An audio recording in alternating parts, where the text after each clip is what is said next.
यदि भगवान है तो कोई गरीब क्यों है, कोई भूखा क्यों है, कोई परेशान क्यों है, कोई रोता क्यों है? यदि भगवान है तो कोई भूखा क्यों है? अच्छा ये बताओ, भगवान ने ही तो तुम्हें ये स्वस्थ शरीर दिया है और पांव दिए हैं, हाथ दिए हैं, बना दिया ना तुम्हें कमा के खाने लायक। अब तुम कमा के खाने लायक हो फिर भी भूखों मरो तो इसमें भगवान का दोष है कि तुम्हारी अकर्मण्यता है। अरे तुम काम करते तो भूखों काहे मरते? बोलो, हर जगह भगवान दोषी है क्या? भगवान थोड़ी किसी को भूखा मार रहे हैं। भगवान ने तो कमा के खाने की आपको ताकत दे रखी है। पांव दिए हैं, हाथ दिए हैं। टाटा, बिड़ला, अडानी, अंबानी, अंबानी के पास भी दो ही हाथ हैं, आपके पास भी दो हाथ हैं। उसके पास भी इतना बड़ा दिमाग है, आपके पास भी उतना ही बड़ा दिमाग है। उसकी भी किडनी उतनी है जितनी आपकी है। उसके शरीर में भी लगभग उतना खून है जितना आपके में है। क्या ज्यादा दिया ईश्वर ने? उसने मेहनत की, उसने दिमाग लगाया, तो आज उसके पास सबसे ज्यादा पैसा है। तो ईश्वर ने तो आप सबको सब कुछ दे रखा है। आप अपने मन का, इंद्रियों का, अपने बुद्धि का सदुपयोग करो तो कोई गरीब नहीं होगा। कमाओ ना। किसने हाथ पकड़ा है?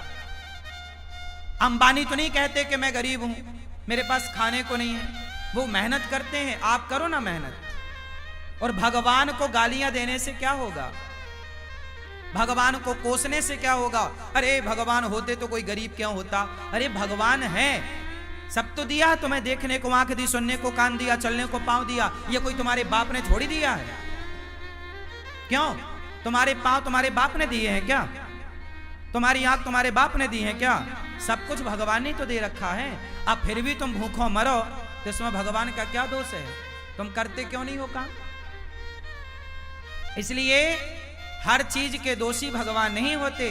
आज का इंसान अपना दोष नहीं मानता कुछ। वो अपने ऊपर नहीं लेता कि जी मैं भी तो निकम्मा हूं। आजकल के लोग करते धरते कुछ नहीं है और चाहते इतना सारा है। हमारे पास हम धन्ना सेठ हो जाए, पैसा हो जाए। अरे पैसा हो जाएगा, मेहनत करते हो क्या? मेहनत करने की क्षमता है? पसीना बहा सकते हो? तप सकते हो क्या? जो तप रहे हैं, जो मेहनत कर रहे हैं, वो आज सुखी हैं। वो नहीं रो रहे हैं कि हम गरीब हैं। जो मेहनत करेगा वो गरीबी की छाती चीरता हुआ आगे बढ़े। और जो मेहनत नहीं करेगा, अब तुम दिन भर तो क्रिकेट देखते हो 5 घंटा, दिन भर तो तुम मूवियां देखते हो, खटिया तोड़ते हो, कमाते धमाते बाप के टुकड़ों पे पलते हो। पापा जरा मोबाइल दिला दो, पापा जरा गाड़ी दिला दो, पापा जरा ये। अरे जिस उम्र में बच्चे अपने बाप के टुकड़ों पर पल रहे हैं, उस उम्र में ये अनिरुद्धाचार्य वृद्ध माओ की सेवा कर रहा है। तुम्हारी तरह हम भी आराम करते, तुम्हारी तरह हम भी आराम फरमाते रहते, तो हम भी तुम्हारी तरह बाप के टुकड़ों पे पलते होते। क्यों? मेहनत करोगे तो सब कुछ आएगा। मेहनत नहीं करोगे तो केवल रोना हाथ लगेगा तुम्हारे। भाग्य, कुछ लोग रोते हमारे तो भाग्य में ही नहीं है, हमारे तो भाग्य। अरे भैया, भाग्य में सब कुछ होता है। भाग्य तक पहुंचने के लिए क्या तुमने मेहनत करी? की ही नहीं।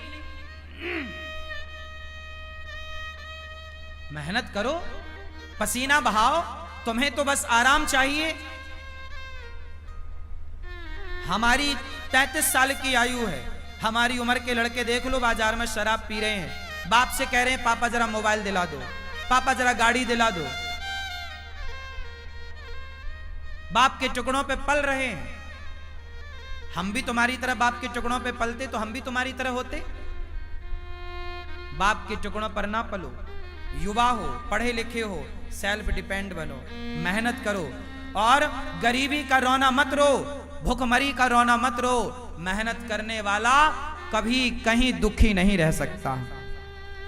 पसीना बहाने वाला, क्या आप पसीना बहाने को तैयार हैं? परंतु पसीना बहाने का भी एक फंडा है। सही दिशा में बहाया गया पसीना सार्थक होगा। आप गलत दिशा में पसीना बहाओ तो बहाते रहो, कोई अर्थ ना निकलेगा। पसीना भी कहां बहना चाहिए? सही दिशा में। आप पानी में लाठियां पीटो तो पसीना तो बहेगा, मेहनत तो होगी, एनर्जी तो वेस्ट होगी, पर उसका परिणाम कुछ ना आएगा। सही दिशा की ओर बढ़ो, सही लक्ष्य की ओर बढ़ो, सही प्लानिंग के साथ चलो, तब जाके परिणाम मिलेगा, गंतव्य तक पहुंचोगे, आपको मंजिल मिलेगी, मुकाम मिलेगा, सफलता मिलेगी, कामयाबी आपके कदम चूमेगी। वरना रोते रहो फिर गरीबी के नाम पे, भगवान के नाम पे और भाग्य के नाम पे। ना तो मैं भगवान के नाम पे रोता, ना तो मैं गरीबी के नाम पे रोता, ना तो मैं भाग्य के नाम पे रोता। मैं रोता नहीं हूं भाग्य और गरीबी और भगवान के नाम पर, मन लगा के मेहनत करता हूं सवेरे से लेके शाम तक।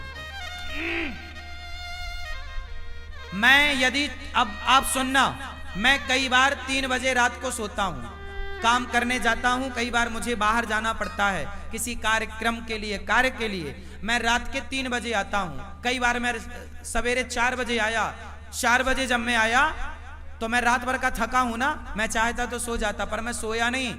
मैं 4 बजे आया, आते ही मैं सबसे पहले नहाया और नित्य कर्म की तरह अपना काम किया और सवेरे के कामों में लग गया नित्य की तरह। मैं अपना सवेरे के काम जस की तस काम शुरू कर दिया। मैंने उस दिन का सोना टाल दिया, अगले दिन सोऊंगा। क्या आप तैयार हैं इतनी मेहनत करने को, नींद को कुर्बान करने को तैयार हैं? आजकल के लोग जरा काम करते हैं थक जाते हैं। आजकल के लड़के बिस्तर पे 10 बजे सो के उठते हैं, माँ मम्मी ओ बिस्किट दे दो, जरा कहाँ रखी है, जरा चाय दे दो। ये नालायक, तुम्हें बिस्तर में बिस्किट चाय चाहिए, 10 बजे सो के उठते हो। लक्ष्मी तुम्हारे पास क्या करेंगी? लक्ष्मी माता वहां नहीं होती जहां आलस्य होता है। याद रखिएगा, लक्ष्मी हमेशा उनके साथ होती है जो मेहनत करना जानते हैं। मेहनत करने वाले के साथ लक्ष्मी होती है, आलसी के पास कभी लक्ष्मी नहीं होती। आलसी के पास कभी भी लक्ष्मी नहीं होती। मेहनत करो, पसीना बहाओ,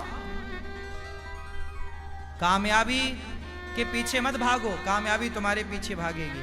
तुम्हारी मेहनत तुम्हारी तस्वीर तकदीर दोनों बदलेगी। मेहनत कौन है?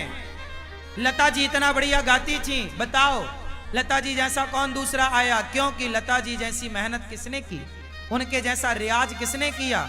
हर चीज को मेहनत चाहिए, हर काम को मेहनत चाहिए।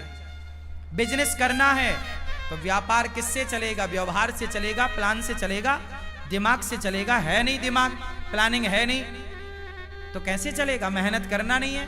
आज के लड़के 9 बजे सो के उठते हैं, जबकि तुम्हारा बाप जाके 8 बजे दुकान में बैठ जाता है।